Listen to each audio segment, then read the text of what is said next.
يا أيها الذين آمنوا استعينوا بالصبر والصلاة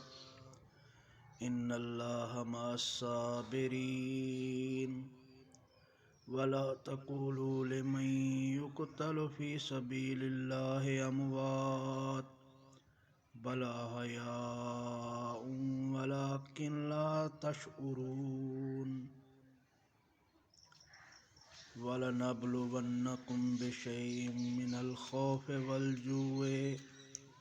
وَنَقْصٍ مِّنَ الْأَمْوَالِ وَالْأَنفُسِ وَالثَّمَرَاتِ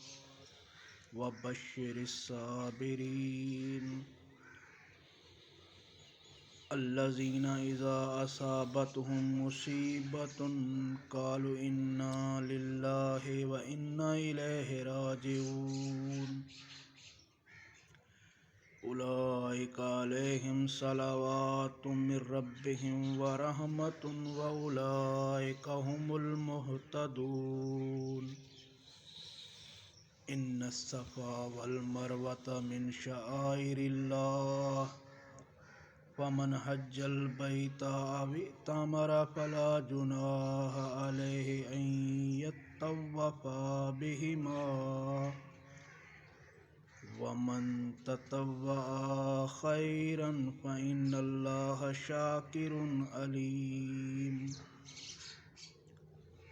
إن الذين يكتمون ما أنزلنا من البينات والهدى من بعد ما بيناه للناس في الكتاب أولئك يلعنهم الله ويلعنهم اللائنون إلا الذين تابوا وأصلحوا وبينوا فأولئك أتوب عليهم وأنا التواب الرحيم إن الذين كفروا وماتوا وهم كفار أولئك عليهم لعنة الله والملائكة والناس أجمعين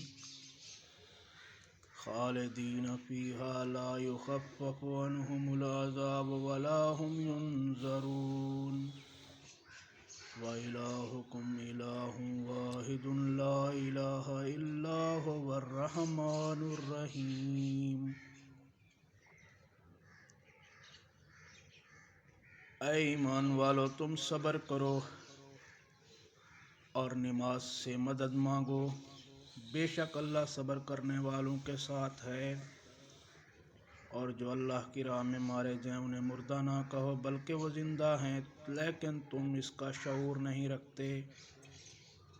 اور ہم تمہیں ضرور آزمائیں گے کچھ خوف سے اور بھوک سے اور مال و جان اور پھلوں کے نقصان سے اور آپ صلی اللہ علیہ وآلہ وسلم خوشخبری دے دیں صبر کرنے والوں کو وہ جب کوئی مصیبت پہنچے تو کہیں ہم اللہ کے لیے ہیں اور اسی کی طرف لوٹنے والے ہیں یہی لوگ ہیں جن پر اللہ کے رب کی طرف سے عنایتیں ہیں اور رحمت ہے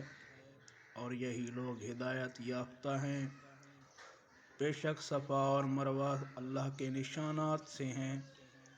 پس جو کوئی خانہ کعبہ کا حج کرے یا عمرہ تو اس پر کوئی حرج نہیں کہ ان دونوں کا طواف کرے اور جب خوشی سے کوئی نیکی کرے تو بے شک اللہ قدردان جاننے والا ہے بے شک جو لوگ چھپاتے ہیں جو اللہ نے کھلی نشانیاں اور ہدایت نازل کی اس کے بعد کہ ہم نے اسے کتاب میں لوگوں کے لیے واضح کر دیا یہی لوگ ہیں جن پر اللہ کی لعنت ہے اور ان پر لعنت کرتے ہیں لعنت کرنے والے سوائے ان لوگوں کے جنہوں نے توبہ کی اور اصلاح کی اور واضح کر دیا بس یہی لوگ ہیں جنہیں میں معاف کرتا ہوں اور میں معاف کرنے والا رحم کرنے والا ہوں بے شک جو لوگ کافر ہوئے اور وہ کافر ہی مر گئے یہی لوگ ہیں جن پر لعنت ہے اللہ کی اور فرشتوں کی اور تمام لوگوں کی اور وہ اس میں ہمیشہ رہیں گے ان سے عذاب ہلکا نہ ہوگا اور نہ انہیں مہلت دی جائے گی، اور تمہارا معبود یکتا معبود ہے، اس کے سوا کوئی عبادت کے لائق نہیں، نہایت مہربان رحم کرنے والا۔